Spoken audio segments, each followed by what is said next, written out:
ರಾಜ್ಯದ ಅಹಿಂದ ಸಮುದಾಯದ ಅತ್ಯಂತ ಜನಪ್ರಿಯ ನಾಯಕರಾದಂತಹ ಸಿದ್ದರಾಮಯ್ಯ ಸಾಹೇಬರು ಯಾವುದೇ ಕಾರಣಕ್ಕೂ ರಾಜೀನಾಮೆ ಕೊಡಬಾರದು. ಒಂದು ವೇಳೆ ರಾಜೀನಾಮೆ ಏನಾದರೂ ಕೊಟ್ಟಿದ್ದೇ ಆದ್ರೆ ರಾಜ್ಯದ ದಲಿತ ಸಮುದಾಯಕ್ಕೆ, ಅಲ್ಪಸಂಖ್ಯಾತರಿಗೆ, ಹಿಂದುಳಿದ ವರ್ಗಗಳಿಗೆ, ಅತಿ ಹಿಂದುಳಿದ ವರ್ಗಗಳಿಗೆ, ಶೋಷಿತ ವರ್ಗಗಳಿಗೆ, ಅವಕಾಶ ವಂಚಿತರ ಧ್ವನಿ ಇಲ್ಲದವರಿಗೆ ಧ್ವನಿನ ಕುತ್ತಿಗೆ ಇಸಗದಂಗಾಗುತ್ತೆ ಕಾಂಗ್ರೆಸ್ ಪಕ್ಷದ ಹೈಕಮಾಂಡ್. ಯಾಕೆಂದ್ರೆ ಸಿದ್ದರಾಮಯ್ಯ ಅವರು ನೋಡಿ, ಸಿದ್ದರಾಮಯ್ಯ ಅವರ ನಾಯಕತ್ವ, ಸಿದ್ದರಾಮಯ್ಯ ಅವರ ನಮ್ಮ ಅಹಿಂದ ಸಮುದಾಯವನ್ನು ಕಾಪಾಡ್ತಾರಂತ ಏಕೈಕ ಉದ್ದೇಶದಿಂದ ಕಾಂಗ್ರೆಸ್ ಪಕ್ಷಕ್ಕೆ ಅಹಿಂದ ಸಮುದಾಯ ಬೆಂಬಲ ಕೊಟ್ಕೊಂಡು ಬರ್ತಾ ಇದೆ.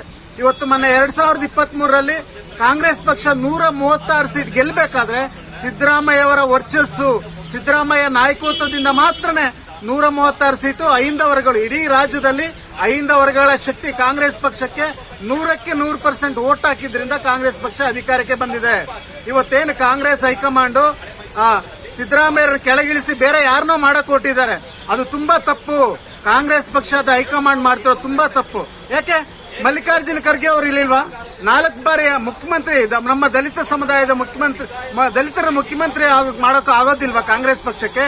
70 ವರ್ಷಗಳಿಂದ ನಾನೊಬ್ಬ ದಲಿತನಾಗಿ ಹೇಳ್ತಾ ಇದ್ದೀನಿ, ದಲಿತ ಕಾರ್ಯಕರ್ತನಾಗಿ ಹೇಳ್ತಾ ಇದ್ದೀನಿ, ಕಾಂಗ್ರೆಸ್ ಪಕ್ಷಕ್ಕೆ 70 ವರ್ಷಗಳಿಂದ ಕಾಂಗ್ರೆಸ್ ಪಕ್ಷಕ್ಕೆ ನಿಯತ್ತಾಗಿ ವೋಟ್ ಮಾಡ್ತಿರೋದು ದಲಿತ ಸಮುದಾಯಕ್ಕೆ ನೀವು ಮುಖ್ಯಮಂತ್ರಿ ಮಾಡುವಂತ ಯೋಗ್ಯತೆ ಇಲ್ವಾ?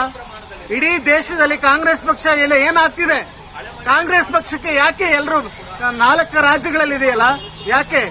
ಕರ್ನಾಟಕದಲ್ಲೂ ಸಹ 2028ಕ್ಕೆ ಸಿದ್ದರಾಮಯ್ಯ ಅವರನ್ನ ಕೆಳಗಿಳಿಸಿ ಬೇರೆ ಯಾರನ್ನೋ ಮುಖ್ಯಮಂತ್ರಿ ಮಾಡಿದ್ರೆ 2028ಕ್ಕೆ ಬರೆದಿಟ್ಕೊಳ್ಳಿ, ಈಗಲೇ 50 ಸೀಟ್ ಮೇಲೆ ಕಾಂಗ್ರೆಸ್ ಪಕ್ಷ ಗೆಲ್ಲೋದಿಲ್ಲ.